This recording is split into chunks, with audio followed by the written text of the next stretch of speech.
The lengthy journey from Singapore to Chicago's O'Hare Airport, including a layover in Taipei, didn't trouble me significantly, even though it took nearly a full day. The fact that I was traveling in business class on my birthday made it more bearable. I wasn't particularly concerned about the challenging discussion awaiting me with our company's international stock and share trading department chief in Chicago. However, my thoughts were preoccupied with the situation unfolding at home, which was causing me considerable worry. After landing at 8:30, I checked into the Chicago Sheraton Suites, showered, hit the gym, then took another shower, alternating between hot and cold water to wake myself up. I went down for a hearty American breakfast, which I had missed over the last 4 months, and drank 4 cups of coffee. Then, I headed to my 10:30 meeting at J.P. Morgan. Upon arrival, I was escorted to a small conference room, and it was clear they were playing hardball. The room had 2 cameras, likely watching me. I stood by the window without moving for over 17 minutes, counting in my head. I had learned to show no fear or weakness, a lesson from my many trips to the Far East and Southeast Asia. Joe Rutledge, Vice President of International Stock and Commodities Traders, entered the room with Samuel Young, our corporate lawyer. The atmosphere shifted. This was a serious meeting. If it had been just Joe, we would have brainstormed solutions. If it had been only Samuel, the focus would have been on legal protection for the bank. But with both present, it was clear someone was about to be fired. Me. Joe gestured for me to sit and took a seat opposite me, indicating the tension that lay ahead. He demanded to know what had happened in Singapore. I acknowledged my role in approving a $300 million stock buy for a newly listed company, despite its lack of a proven track record. I defended my decision, citing the strong prospectus and the expertise of the management team, which collectively had nearly 200 years of experience. I highlighted the project's technological soundness and backing by reputable firms. However, Joe was irate about the company's declining stock price, which had fallen from $17 to $9.55 since listing. Despite the situation, I remained optimistic, explaining our strategy to buy more shares, anticipating a rebound that could yield substantial profits. I noted that we were the largest shareholder, holding 25% of the stock. Joe's frustration escalated as he argued that the company was tanking, fueled by short-selling competitors from China and Southeast Asia, aiming to undermine our position in the market. I reiterated the need to stay the course, but Joe dismissed my report as wishful thinking, informing me that the board had backed his recommendation. I was out. Samuel briefed me on the severance package, 3 months' salary, and nearly 30 days of accrued leave, totaling around $800,000. However, my reputation was in shambles, and my job prospects were bleak. By 2 p.m., I had signed the necessary forms, converted my 401k to an IRA, and returned my company materials, including my laptop. I stepped outside, feeling hollow, and rushed to catch a cab, battling thoughts of failing on the street. Back at the hotel, I poured a mini whiskey with 7-Up over ice, an indulgence, but I needed it. I pondered my situation. At 42, I felt too young to retire, yet uncertain about starting over. I realized I needed to take a chance. I bought a new laptop with Windows 11 and set up programs to track my trades. I accessed my savings account, which had $50,000, and my investment accounts had $250,000, but required a 24-hour notice for withdrawal. After selling some blue-chip shares, I estimated that with my severance, I would have over $1.2 million, which I planned to transfer to an offshore trading account, Blue Sky International. By the time I finished, it was after 9 p.m. I ordered a burger and beer from room service and hesitated to turn on my phone, which had been off for over 36 hours. I was too mentally drained to face any messages, so I lay on the bed, channel surfing for news on the markets, but found nothing of interest. Whiskey, beer, burger, jet lag hit, and I passed out. The next morning, still adjusting, I went for an early breakfast and checked my phone. It was flooded with messages. "Help, Dad, Mom's having a meltdown," from Dean and Katie. "What's going on with Jean?" from my father. "Happy birthday, why aren't you answering?" from Jean's parents. Birthday wishes from the kids, my dad, my sister Georgia, and the Singapore team. Dean also left voicemails about Jean crying but calming down. Jean herself didn't send any messages. No birthday wishes, no explanations. I flew to Springfield, Ubered home, and found chaos, mess everywhere, unwashed dishes, a full trash bin, and a laundry pile-up. I cleaned the house and tackled the bedrooms, replacing sheets and organizing. It took 3 hours to get things under control. Finally, I checked my laptop. Southeast Asia Aquaculture, SEA, had dropped to $9.37. I was waiting for my funds to clear so I could invest. I called my dad. He said Jean had seemed sad and heartbroken for 2 weeks, but there was no clear reason. I checked our banking transactions. Nothing unusual. Same with the home phone messages. After folding laundry, I decided to cook. I reconnected the battery to my Audi, hit the store, and grabbed groceries for a Thai green curry with jasmine rice. I garnished the dish with spring onions, fresh herbs, and set the table, pouring myself a beer. Halfway through my drink, Jean's car pulled up. The kids ran in, excited to see me. I hugged them, kissed them, and told them how much I missed them. Katie sobbed in my arms, shaking, while Dean kept it together, trying to act more grown up. We stayed in that moment for a while until I noticed Jean watching us with a wistful expression, tears in her eyes. She moved in and kissed me gently, saying, "Welcome home, Adam." Her tone lacked enthusiasm, reflecting a sadness I couldn't ignore. The kids clung to me, and I shared that I was making Thai green curry. Dean expressed curiosity while Katie hugged me tightly. Jean instructed them to clean up and get ready for supper, then gave me a gentle hug, remarking that I looked wiped out and asking why I was back early. I revealed that I had been fired, and she reacted with shock, struggling to find the right words. We briefly discussed work, and she mentioned changes at her job, but I sensed there was more beneath the surface. Just then, the kids came running down, eager to be with me again. At the dinner table, I served the meal, pouring a cool California White for Jean and myself, while Dean opted for Mountain Dew, and Katie chose water.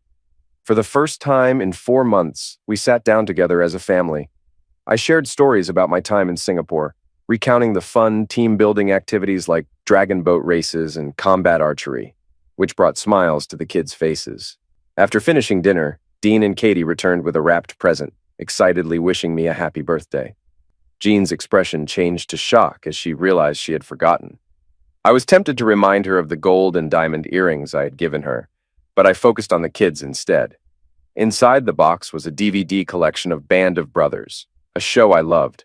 I kissed my children, sharing in the joy of the moment. Jean, embarrassed, promised to get me a present the next day, but I waved it off, saying being home with my family was enough.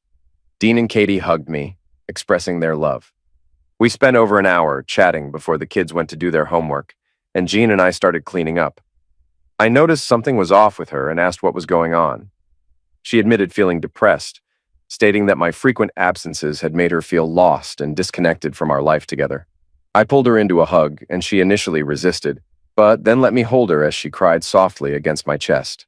I wanted to comfort her more, but she seemed to need just the embrace. I reflected on the past 6 years of my management role, where I had become a troubleshooter for young teams. We had agreed to make sacrifices for a future of leisure and travel once I turned 50, but it felt like we were losing touch in the meantime. Jean gently disengaged from our embrace and suggested I spend time with the kids. I started with Katie, reviewing her homework before putting her to bed with a kiss. When I went to Dean, he expressed concern about Jean, noting she had been crying and forgetting things, including my birthday. Tears welled in his eyes as he asked me to fix it, leaving me nodding uncertainly, unsure of how to help. As I headed downstairs, I heard Jean talking softly on the phone. She hung up as I entered the room, claiming it was just a colleague from the office. We exchanged glances, but she remained guarded, revealing nothing about what troubled her. I sensed a deeper issue and felt the jet lag creeping back, but there was still much to do. By 9:30, I checked the Singapore Stock Exchange. CA was trading at $9.90, showing some recovery. Afterward, I waited for John to finish in the bathroom. She entered wearing an oversized t-shirt, and after brushing my teeth and rinsing, I climbed into bed. When I reached for her, she initially stiffened, but then curled into me, whispering for me to hold her. As I held her, I felt something was deeply wrong. Had my absence been too much for her? I worried she might have fallen out of love, or worse, that she was hiding an illness. My mind raced with unanswerable questions until exhaustion from the jet lag took over, leading me into a fitful sleep filled with dreams of chasing a nameless shadow. I woke up at 4:30, still feeling tired, so I went for a run and decided to get melatonin to adjust to Central Time. After running for an hour, I returned to find Jean gone, leaving a note asking me to give the kids breakfast and take them to school. I checked my bank account, saw the money from JP Morgan had cleared, and transferred it offshore. CA shares were down to $8.99, not free-falling, but steadily declining. I felt torn between fixing my marriage or my finances. I spent time with Dean and Katie, asking about what they'd been doing. They mentioned activities with Mom's boss, Anthony Miller, and his daughter, Evelyn. Dean quickly assured me Evelyn was always present. I smiled, telling them we'd go on vacation now that I was back. After dropping them at school, I called a few friends and then phoned George Tallis, my old mentor. We discussed my credentials and the CA prospectus, agreeing to meet later. On my way to my first meeting, I picked up melatonin from the pharmacy when I saw Jean and Evelyn Miller leaving St. John's Hospital, looking devastated, clinging to each other. They seemed deeply connected by sorrow, but not physically ill. I wondered if it was a shared lover or something more than just a friendship, leaving me questioning what was really going on. Whatever the situation was, they clearly shared a deep connection. I couldn't quite figure it out, but pushed those thoughts aside to focus on my meetings. I pitched the CA shares and didn't hold back, even mentioning my firing. Julian Knowles said he'd consult with his investment club, while Aaron Goldstein, a wealthy retailer, immediately liked the idea and agreed to invest $10 million once the paperwork was sorted. Later, George called, saying his group of investors was interested. We settled on a commission structure based on returns. I then spoke with my dad, who wanted to invest $100,000 and would transfer the funds the next day. We discussed Jean's strange behavior, and he noted that it seemed like she was mourning. That idea stuck with me as we ended the call. Before hanging up, my dad also recommended a private investigator he'd used before, suggesting I get answers. I spent the rest of the day on calls with contacts in Singapore and Southeast Asia, updating my risk profile on CA. The project was still solid, and the management team had their own money invested, which reassured me. It was a green light, and I was ready to start trading when the market opened. In the meantime, I reached out to the private investigator, Clarence Williams, who my dad recommended. He had a slow southern drawl, but I could tell he was sharp. After asking for a $5,000 advance, he said he'd begin investigating the next day, out of respect for all the business my dad had sent him in the past. With everything set, I paced around, drinking coffee, and trying to burn off my nervous energy. Dean and Katie came home late from sports practice, and I spent some time with them, explaining I had a major deal in the works. Jean arrived looking tired but more purposeful than the night before. She brought Chinese food and handed me a small birthday gift, Hugo Boss aftershave with a generic card that read, "Happy birthday, Adam. Lots of love, Jean." The gesture felt impersonal, like I was just a distant relative. We ate dinner as a family. Dean and Katie chatted about their day, while Jean remained mostly quiet. Dean complained about the local skateboard park closing, and Katie mentioned that Mr. Miller, Jean's boss, was converting a property into a shelter for offended teenagers. Surprised, I turned to Jean for more details. She admitted she had mentioned it, but offered little information, saying Tony wanted to create a legacy project. I pressed her on why this was happening now, sensing she was holding something back. She snapped slightly, saying it was a much-needed cause, but there was more to her reaction than she was letting on. After the kids left the table, I asked again why this was happening now. Jean's face went blank, and she gave a vague answer about the opportunity presenting itself. She was clearly hiding something, and while I kept a pleasant expression, it was obvious she wasn't being truthful. There was more to the story, and it felt personal. I helped clean up, took out the garbage, and told Jean I was heading to my study to work. With an hour before trading opened in Singapore, I sat down and reflected on my marriage, trying to stay rational, despite the deep pain threatening to overwhelm me. I wondered how we had ended up here. In the past, Jean and I were compatible in almost every way: where to live, how to spend money, vacations, kids. Even our bed life was good, despite my frequent travels. We usually planned for my return, turning it into a mini honeymoon, but not this time. Clearly, we were no longer on the same page, and it pissed me off. In Singapore, I was constantly hit on, at the office, on the subway, in markets, bars, and clubs. Many of my colleagues engaged with local women, often treating them as live-in maids with benefits, which I found exploitative. I turned down advances 10 times a week because I was married to a woman I loved. Now, Jean's recent behavior made me question if she still felt the same way. I tried to think of any warning signs, but apart from a recent communication breakdown, I couldn't pinpoint anything. There was a lot to process, but for now, I had to focus on my work. When the Singapore market opened, CA was trading at $8.49. I entered cautiously, knowing any large purchase would impact the market. With over $30 million to invest from my contacts in George's, I started with a $5 million buy. This triggered a flood of shares hitting the market, as investors tried to sell and cut losses. I suspected it was my old colleagues, instructed by head office. I continued buying in $5 million increments as the price kept dropping. Short sellers were pushing it down, hoping to buy back cheaper. The price bottomed at $5.61, and I made a final $15 million purchase. We now owned over 10% of the company, enough to get a board seat if we held on. I called George to celebrate, each of us enjoying a drink, me with Canadian whiskey, him with bourbon. By the end of the session, our buying sparked a rally and the stock climbed to $8.72. Short sellers were in trouble. Exhausted, I went to bed at 2 a.m., forgetting my melatonin. I woke late the next morning, joining the family as they finished breakfast. Jean was on the phone, talking about something urgent. She asked if my trading went well, and I responded vaguely, not revealing that everything but our house was tied up in CA. Jean took the kids to school, and I checked the share price. It had closed at $10.14.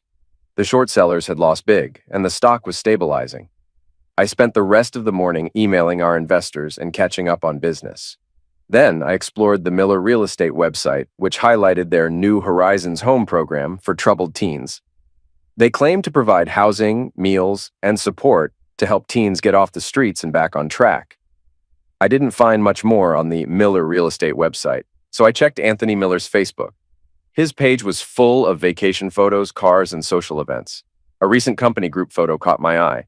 Anthony was flanked by his daughter Evelyn and Jean. Anthony looked noticeably thinner and older, and Jean was holding his arm, gazing at him instead of the camera. I looked at Jean's Facebook, which had mostly old family pictures, with nothing new of us together in over 2 years. Evelyn's Facebook featured more photos with Jean, but nothing suspicious. Just cryptic posts about the meaning of life and hoping for positive outcomes. I spoke with Clarence Williams again, urging him to fast-track the investigation. He said he'd try, but warned these things take time. I also called my dad, who advised me not to jump to conclusions and to let the experts handle it. I was torn. Should I reach out to Jean to fix things? Or would that make things worse if I found out later I was being deceived? I contacted a lawyer who suggested it's better to fix the marriage than go through a divorce, as no one truly wins in such cases. Finally, I decided to play one last card. I reached out to one of Jean's former colleagues who owed me a favor. He had worked at MRE 6 months ago and agreed to meet me for lunch to share any insights. We met at Red Robin for burgers and a chat. Chad walked in looking like a classic realtor in a company golf shirt, chinos, and Dockers, sunglasses on his head. After some small talk over burgers, I got to the point. He chuckled, realizing I was fishing for information, and asked why. I kept it vague, explaining I had concerns about MRE. He got serious, mentioning that after Tony's wife, Dot, died of cancer, Tony lost his drive for a while. His daughter Evelyn took over, and eventually, Tony regained his focus. Chad then mentioned that Jean and Tony had grown quite close, and she was sometimes referred to as his office wife. He assured me he hadn't seen anything inappropriate, but acknowledged that office gossip can be cruel. Chad also reminded me that I had been away a lot, which could have contributed to their closeness. As he was leaving, Chad casually dropped a bomb.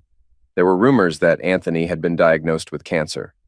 After he left, I called St. John's Hospital and found out Tony was in a private room in the oncology ward.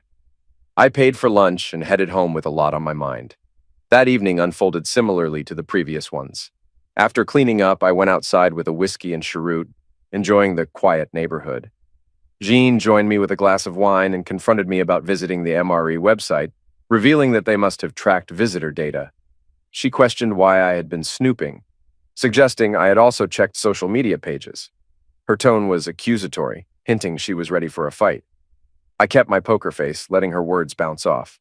She pressed further, mentioning that Evelyn knew I had accessed her Instagram. Jean was emotional, spilling some wine as she waved off my cheroot smoke. She began crying, but instead of comforting her as I usually would, I remained detached. Her tears seemed more performative than genuine. She insisted I was upsetting her, and when I questioned who she really was, she could only say she was my wife. I doubted her sincerity, leaving her speechless before walking away as she ran inside. I finished my drink and headed to my study. CA shares were rallying and had reached nearly $12, signaling a positive trend. George and I agreed this was not a fluke. As I monitored the market, I noticed some profit-taking, though CA was still far from its original listing price. A message from a JP Morgan contact revealed they had managed to offload some stock at a loss, but were holding out for better prices under orders from my old boss, Joe Rutledge. We both laughed at the irony, as it seemed Rutledge might be on the way out while I was proving my worth. That night, I slept on the pull-out bed in my study, avoiding Jean entirely. The next morning, I checked the closing prices on SGX and was pleased to see that CA had climbed to over $13, as predicted. Our investment crowd had doubled their money, and if we could hit the $25 target, we stood to make over 300% profit. I made breakfast, called the kids down, and ignored Jean throughout the morning. After dropping the kids off at school, I went to the gym, had a late breakfast at IHOP, and made some calls before returning home. I spent 2 hours on a virtual meeting with George, discussing the idea of combining our brokerages with offices in Springfield and Chicago.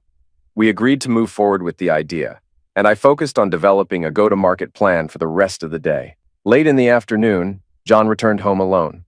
She told me the kids were spending the night at the Beckers and that we needed to talk.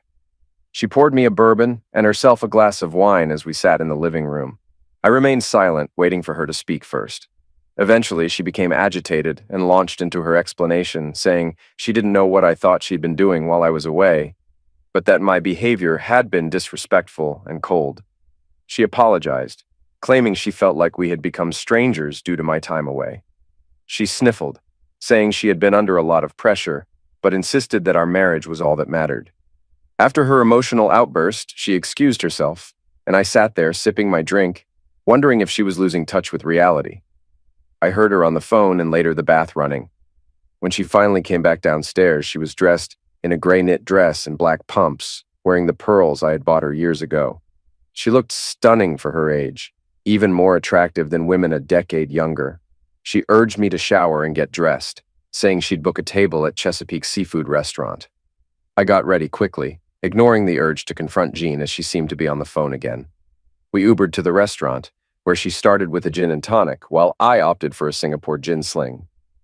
At dinner, we stuck to casual conversation about the kids and friends, with Jean showing little concern about my job loss. She reassured me, confident that I'd find work soon, unaware that everything depended on my risky bet on CA. The evening continued smoothly as we discussed everyday matters, avoiding any talk about MRE. For mains, I had the captain's platter, and she ordered lobster. She kept the wine flowing, making me wonder if her goal was to get me drunk. Yet, she remained attentive and affectionate, caressing my hand and looking into my eyes. After dinner, she suggested we head to the gin mill to try artisanal gins. The bar was crowded, but we managed to order Negronis. Pressed close, she kissed me passionately, running her tongue across my lips. Soon we left, Jean dragging me out. In the taxi, she kissed me intensely, her hand inside my pants, keeping me hard but stopping short of making me finish. I woke up to the smell of coffee and bacon, put on sweatpants, and went downstairs. Jean was making breakfast and greeted me with a kiss, teasing me about last night's intense act, joking that she should ration me more often. We laughed and shared breakfast while she mentioned chores around the house and yard. Afterward, she left to pick up Dean and Katie. I was in the backyard cleaning up when my phone rang. It was Clarence Williams. "Can you talk?" he asked, and in that moment, everything fell apart. I met Clarence Williams at a downtown coffee shop, expecting someone more like the detectives from TV shows. Instead, he was an unassuming small man, dressed in simple clothes and looking entirely ordinary. His appearance seemed designed to be forgettable, though his strong handshake and high-end phone hinted at more than met the eye. Clarence got straight to the point. He hadn't caught my wife Jean in any overtly incriminating situations. No hotel meetups, secret rendezvous, or physical acts of infidelity. However, he had gathered enough evidence through corroborated testimony to confirm that Jean had been having an affair with her boss, Anthony Miller, for at least 2 years. The affair was apparently common knowledge at the office, with Miller's daughter Evelyn not only aware but actively helping them meet in secret. Clarence detailed how Jean would often spend weekends at Miller's house when I was away, sending the kids to stay with friends. His bluntness hit me hard. It's one thing to suspect infidelity, but hearing it confirmed by someone else felt like a punch to the gut. My body tensed, my hands gripping the table as my mind raced with anger. Every instinct screamed to confront Jean, but I restrained myself, knowing society doesn't condone retaliation, no matter how betrayed I felt. Clarence continued speaking, though I barely heard him over the pounding in my ears. Eventually, he added another blow. Anthony Miller had been diagnosed with aggressive pancreatic cancer, and only had a few months left to live. The information hit like a final twist of the knife, leaving me struggling to process it all. Clarence's confirmation matched what Chad had hinted at, but now I knew the affair was not only serious, but terminal due to Anthony's illness. Jean's strange behavior suddenly made sense. She was grieving for the man she truly loved, trying to cope with his approaching death. I explained all of this to Clarence, not because I trusted him as a confidant, but simply because I needed to talk to someone. Clarence's response revealed his insight into these situations. He explained that cheating isn't just about act, but emotional investment. Cheaters often justify their actions by claiming it's more than physical. There are feelings involved. Over time, these relationships develop like any marriage, with shared conversations, private moments, and dreams. They find faults in their spouses to justify their behavior and indulge in the fantasy of a life without the burdens of marriage. This hurt more than imagining them meeting just for act. Jean had given this man her best self, free from the responsibilities and routines of marriage. He offered her only good times, without the everyday struggles that come with raising kids and running a household. It was a relationship built on escape and fantasy, while I was left with the reality of our marriage. After a brief conversation, we agreed to pause the investigation while I processed everything. One thing was clear: my marriage was over. Staying together for the kids was no longer an option. Though the thought of being separated from them was painful, I knew that many children lived in divorced households. My family would now be part of that statistic. I sipped my cooling coffee, feeling the intense pain take over every part of me. I knew I wanted to hurt John and Miller in return, but I had to calm my emotions. Thinking this way wouldn't help. My mind wandered to my time in the Far East, where CEOs approached life and business with long-term strategies, similar to Southern Europeans who wouldn't stop until they destroyed their enemies completely. But I wasn't in the mafia or some triad. I was just an ordinary man living an average life with no special power or influential ally to help me. I realized I was in this alone. I ordered more coffee, contemplating how to exact revenge on a dying man. Jean was easier. I'd take away everything she held dear, though the logistics of that were still forming in my mind. My immediate problem was Miller. He hadn't promised me anything, but he knew Jean was married and disrespected me by pursuing her. My anger flared again. I'd always been a risk-taker, and once I set my mind on something, I was immovable. That stubbornness now drove my desire for revenge, no matter the fallout, even if it crushed me in the process. A plan began to form. I called Clarence and asked him to dig into the troubled women the Millers had helped through their program. It wasn't fully formed yet, just another attempt to find something useful, like casting a wide net. I remembered a lesson from a fishing trip in Kenya. You don't fish for marlin directly. First, you catch smaller fish, then use them as live bait to lure in the bigger catch. On that trip, I successfully caught a marlin, though I felt a deep sadness watching the fish fight for its life. I vowed never to participate in big game fishing again.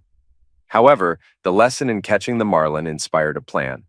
I drove home, practicing breathing exercises to maintain my composure and act as if I was still in the good mood from the previous night's lovemaking. When Jean arrived home later with Dean and Katie, we grilled steaks, corn, and shared a family meal. I played the role of a loving father and husband, masking the inner cynic. While I genuinely enjoyed my time with Dean and Katie, my interactions with Jean felt like a B-grade movie. She was buying into it, seemingly worried I'd put things together, treating me as her fallback plan as her lover was dying. The cynical part of me recognized this dynamic and stored it away for future encounters after the divorce. The following days felt surreal, as I lived out the lie while watching myself act the part I'd chosen. I wondered if actors experienced the same detachment when watching themselves on screen. On a brighter note, George and I finalized our new trading entity in Singapore, transferring the CA stock portfolio. The stock had surged to $16 and climbing, more than doubling our investment. My growing paranoia led me to increase security measures. I added fingerprint access, encrypted files, and wiped my phone, reloading only what I needed. I was becoming more cautious, ensuring nothing could be easily traced or compromised. After that, my focus shifted to exploring potential share listings and reaching out to JP Morgan contacts, laying the groundwork for future business. The non-compete clause wasn't much of a concern since being fired mostly nullified it. On the marriage front, things had quieted while I waited for more evidence, which arrived Thursday on a thumb drive from Clarence. Paranoia made me choose a new coffee shop for the exchange. The drive contained information on 14 women Miller had helped, 5 of whom still lived locally. One had become a full-time escort, indicating Miller's intervention hadn't worked for her. I bought a burner phone and contacted her. She agreed to meet at a motel for $100 an hour, and I had to pay for the room. Layla, a small tattooed woman, arrived on time and quickly offered her services. I stopped her, offering $1,000 for information instead. At first, she hesitated, thinking I was after something inappropriate, but I reassured her I only wanted details about her time at the home for abused women. After some hesitation, Layla eventually opened up. She shared her story. After finishing school, she left home because she couldn't stand her stepdad. Life on the streets quickly spiraled downward, leading her to sell herself just for food and shelter. Drugs soon followed, and she ended up working as a prostitute. One night, a client became violent, beating her when she refused to comply with his demands and dumping her on the street. Bystanders found her and called the police, who took her to the hospital. That's when Mrs. Miller got involved, offering her a place at the shelter after her discharge. Layla stayed at the shelter for about 6 months, but eventually left due to the restrictive rules. As she finished her story, we sat in silence. Her tale, though tragic, was all too common. I wrestled with guilt, wondering if my pursuit of revenge would make me just another offender. But my need for payback overpowered everything else. I asked her if the offense at the home started right away or came later. She hesitated, confused, before realizing what I was getting at. After some thought, she started negotiating, understanding my motives. She asked for $20,000, knowing I wanted to ruin Miller's life for ruining my marriage. Her boldness surprised me, but I saw potential in her plan. She promised to use the Me Too movement to her advantage and expose Miller. We discussed logistics. She wanted the money to start over and leave the life she was trapped in for the sake of her young daughter. I offered to help her secure a legitimate job in Chicago if things worked out, and her cautious hope turned to excitement. We exchanged contact information, and I gave her my burner number under the name Jerry. She offered a quick service given the time left, but I declined. With that, phase 1 was complete. At home, I maintained my internal conflict while outwardly playing the devoted husband, and Jean seemed to believe it. She was too absorbed in Miller's legacy project to notice anything unusual. I positioned myself strategically to gather information on the project's progress without raising her suspicions. We cooked and ate together like we used to, but I saw her differently now. I had closeness with her often, treating her like a means to an end. She might have thought we were making love, but to me, she was no different from Layla. Just more attractive. I took control, not caring about her pleasure. I made her give me BJ every other morning and never returned the favor. I felt justified, considering the cost of the upcoming divorce. And I was getting what I could while I still could. Oddly, instead of being upset, Jean seemed to embrace my new attitude. By Friday, she was giving me morning BJ without prompting. It was clear she was either enjoying the change, accustomed to more closeness from both Miller and me, or trying to solidify her position as my wife before her lover passed. Maybe it was a combination of all three. Over breakfast, John mentioned she'd be busy setting up for the New Horizons home unveiling on Monday. I already knew the details from their website and social media. The mayor was attending along with local media and CBS. She made a comment about Miller being well enough to attend, which stirred something in me. The divorce papers were ready, waiting for my signal to be served. With Illinois being a no-fault state, irreconcilable differences would be the official reason. As I started my day on SGX, I was pleased to see our shares climbing, a small but positive start to Friday. I tuned into WMA for Evelyn's 9:30 interview, where she discussed MRE's social responsibility program and her father's involvement in the New Horizons home project. She spoke warmly about how the program began with her mother and was continued by her father, now expanding into a fully funded community initiative. The host was enthusiastic and callers praised the program, pledging donations. Everything seemed positive until one caller disrupted the narrative. A hesitant voice on the line, breaking with sobs, urged listeners not to believe in the home's success, claiming it had allowed Mr. Miller to exploit the women there. She identified herself as Layla and accused Anthony Miller of ruining her life, leaving her on the streets as a prostitute. Evelyn, shocked and defensive, denied the allegations, insisting her father was a good man. The station quickly went to a break, and when they returned, the host struggled to regain control. Evelyn tried to defend her father, clearly believing in his innocence. Meanwhile, the phone lines lit up with mixed reactions. Some supported Layla, while others doubted her story, calling her a liar. The emotional intensity of the situation had turned what was meant to be a feel-good interview into a public controversy, with listeners passionately debating the truth. The chaos intensified when a woman named Rita called in, claiming Anthony Miller had assaulted her too. This sparked a flood of calls and social media posts, with more women coming forward, some sharing detailed abuse stories. The situation quickly escalated into a viral movement, making it hard to distinguish truth from exaggeration. I reached out to my old friend Vicky, worried about my wife's involvement with MRE. She agreed this could be a massive scandal if true. By lunchtime, radio stations fell silent, but social media erupted. Initially divided, public opinion soon turned against Miller, with countless women sharing their experiences. Feeling overwhelmed, I shut everything off, took Tylenol, and retreated to the shower. The weight of the day broke me down, and I cried harder than I had in years, realizing I had crossed a line that couldn't be undone. Nietzsche's warning about becoming the monster you fight described me perfectly. Miller had wronged me, but in seeking revenge, I had unleashed a storm beyond my control. All I could do was hang on and hope. I picked up Dean and Katie, then made chicken stir-fry for dinner. Jean was absent, her phone off. We waited, ate, and played a board game without her. By 10, she finally came home looking utterly devastated, her makeup smudged, hair disheveled, and the weight of the day's events heavy on her.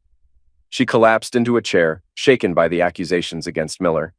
I handed her a drink and calmly pointed out that where there's smoke, there's usually fire. She refused to believe Miller could be guilty, insisting he was a good man. I began phase 2 of my plan. I reminded Jean that, as her husband, we knew everything about each other. But how could she really know Miller? He was just her boss. She clung to her belief in his goodness, but I pushed harder, suggesting there were things she couldn't possibly know about him. Doubt flickered in her expression as I continued to plant seeds of suspicion. Jean gasped in shock, turning pale as she asked if Miller had ever tried anything with me. I denied it, watching as she dissolved into tears, staring into her empty glass. Without finding any answers, she wearily headed upstairs, briefly greeting the kids before disappearing into the shower. Pretending to be half asleep, I listened as she made calls downstairs, first to Evelyn, repeatedly calling the situation a nightmare and questioning why multiple women would accuse Miller. Then she made a call to Tony, assuring him it was a misunderstanding before ending with, "I love you too." By the time she returned to bed, I was genuinely asleep. The next morning, I made breakfast and took Dean and Katie to their practice. Vicky called, informing me that 4 women had come forward, and the mayor's office, along with various civic groups, was distancing themselves from the project. The Attorney General had even announced an investigation. When I returned home, Jean was gone. With the SGX closed, I had little to do. I called George about business and spoke to my dad about my broken marriage. He sadly agreed it was beyond repair, feeling bad for Dean and Katie, but knowing they would join the many kids in the U.S. dealing with separated parents. I called Jean, who was with Evelyn and the company lawyers trying to fight the allegations. I warned her about the potential fallout, but she stayed involved. Despite their efforts, things worsened. That weekend, MRE's busiest days saw a massive drop in visitors, and by Monday, cancellations flooded in. The opening of the New Horizons home was postponed due to the bad press. On Monday, another woman came forward through a newspaper ad, accusing Miller of assault during her brief stay at the home for troubled teens. She encouraged others to join a class action lawsuit. By the week's end, 5 key things happened. Miller, after being questioned by the DA, worsened in health. 3 women gave detailed assault statements to the police, and the media storm forced MRE to shut down indefinitely. Jean confided in me nightly about how hard Evelyn was struggling to keep MRE afloat as salespeople left, taking clients with them. Meanwhile, CA surpassed the $24 mark, and I began selling shares in small blocks, making back our investment while still holding 2/3 of the stock. Financially, things were great. That weekend, my dad took Dean and Katie, and I returned home with a bottle of vintage Veuve Clicquot, ready to celebrate. When I arrived, I found a BMW SUV with MRE branding in the driveway. Inside, Jean was crying, and Evelyn was comforting her. I greeted them, uncorked the champagne, and poured 3 glasses. In their shock, they accepted the drinks. Jean then confronted me about the divorce papers she found, and Evelyn questioned my love for Jean. I coldly explained that I had stopped caring the moment Jean became involved with her father. I toasted to the downfall of MRE and threw my glass across the room. Evelyn, angry, seemed ready to attack, but I warned her not to try, leaving her terrified. Turning to Jean, I told her to get a lawyer and that the kids would stay with my father until custody was decided. Her shock at my behavior was evident, but I made it clear that all our recent intimacy was nothing more than me taking what I felt she owed me. I poured another drink while the two women sat speechless. Evelyn dropped her glass, spilling champagne on the rug. Jean broke hers, cutting her finger and sucking the blood. Both looked at me with fear, as if I were a madman. I sarcastically offered more champagne, knowing there would be no takers. Jean attempted to justify her actions, blaming my absence for her loneliness, but couldn't meet my eyes. I coldly replied, mocking her need for Miller. Evelyn tried to defend her father by accusing me of infidelity, but I shot back, pointing out that not all men were like her father, who preyed on vulnerable women and ruined marriages. I leaned into Evelyn, daring her to challenge me, but she knew better. I continued, condemning her father as a predator who would die a disgrace. His legacy project would fail, his money would be seized for future claims, and MRE would go bankrupt. I warned her that she would have to escape far away, carrying the shame of her father's actions and her own role in it.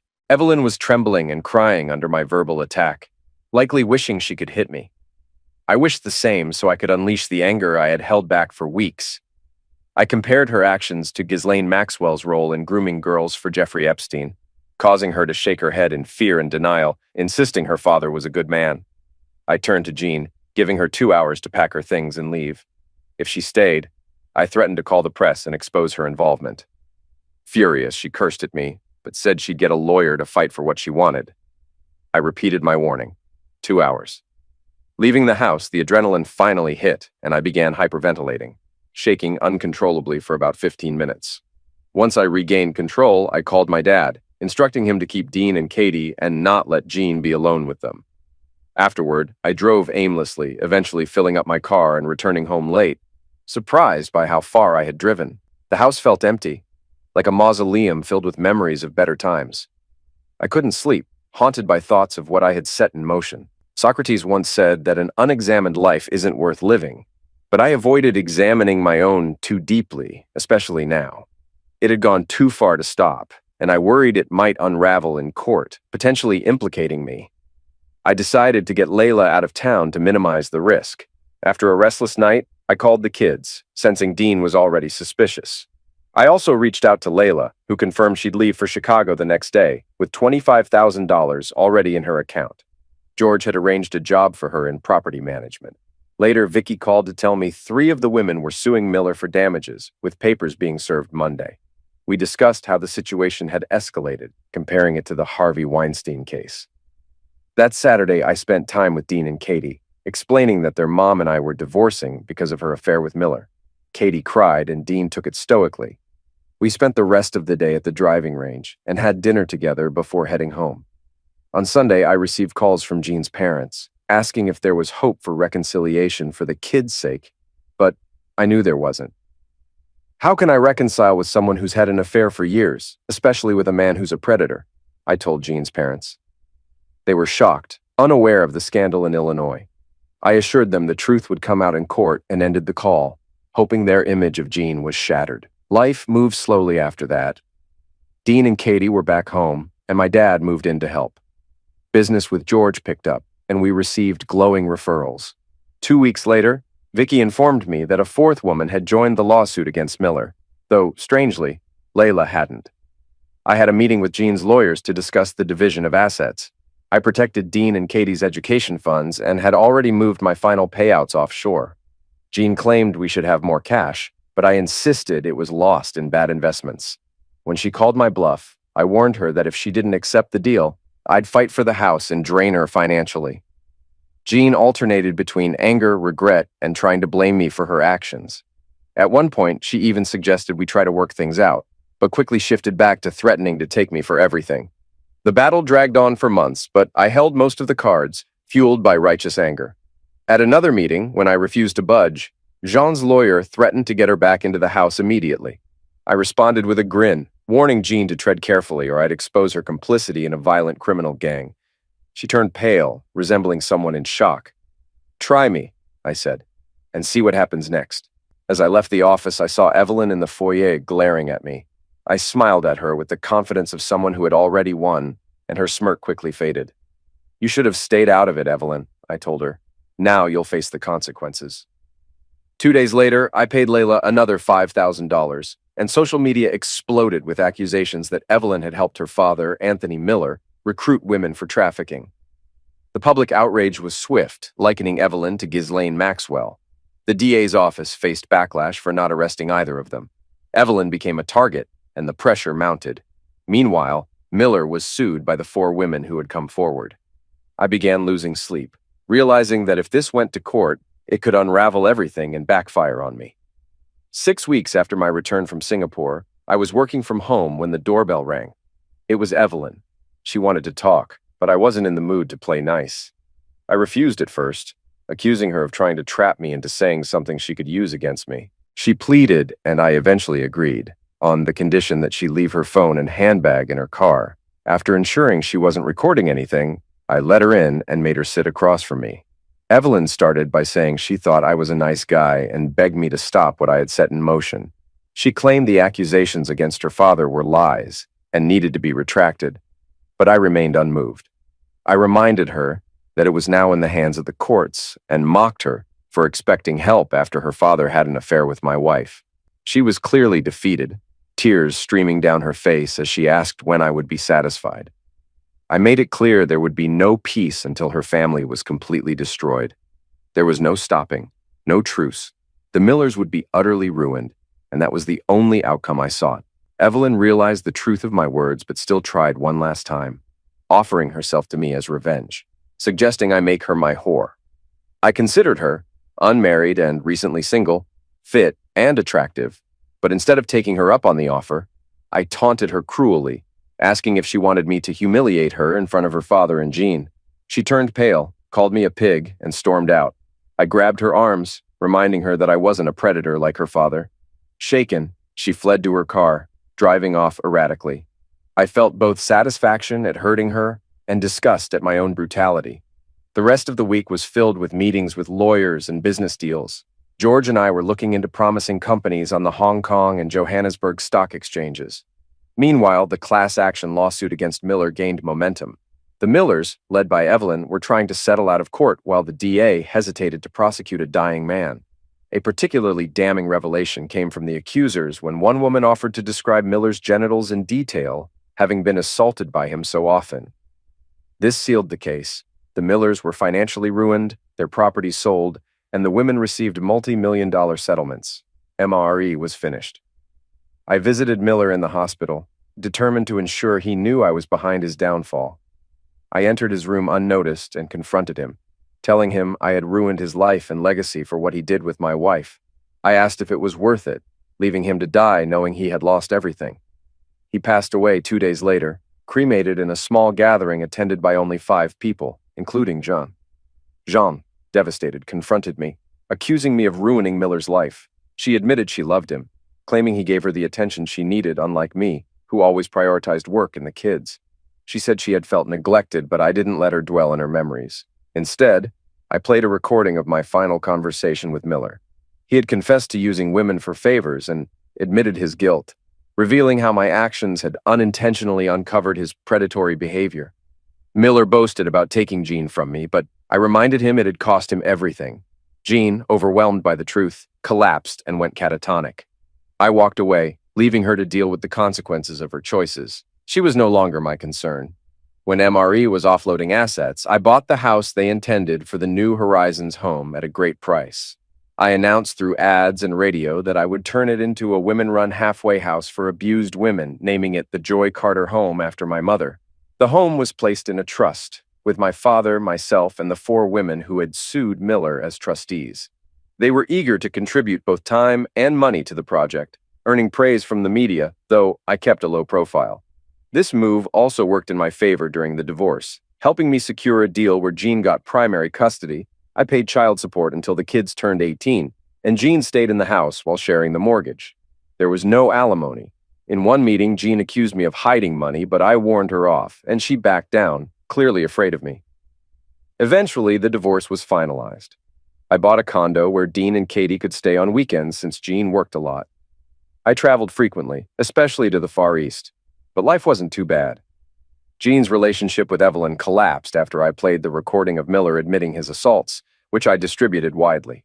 Evelyn disappeared after a few months, and I never heard from her again. I met Layla, whose real name was Leanne Roxton, in Chicago.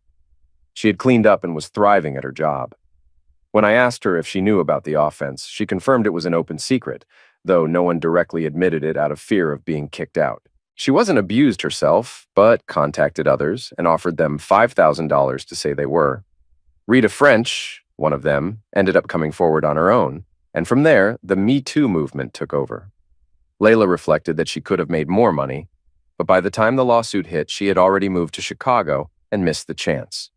Despite this, she was grateful for the fresh start I'd given her. My revenge had unfolded better than I expected, and though I kept telling myself I wasn't a monster, I couldn't deny I had destroyed the Millers. Financially, I was doing well, and George even hinted at selling me his share of the business so he could retire. Dean and Katie had adjusted, focused on their own lives. 4 years after the divorce, Jean remarried. I remained single, struggling with trust. After some time, I began seeing a trauma counselor to heal, but I still had a long way to go.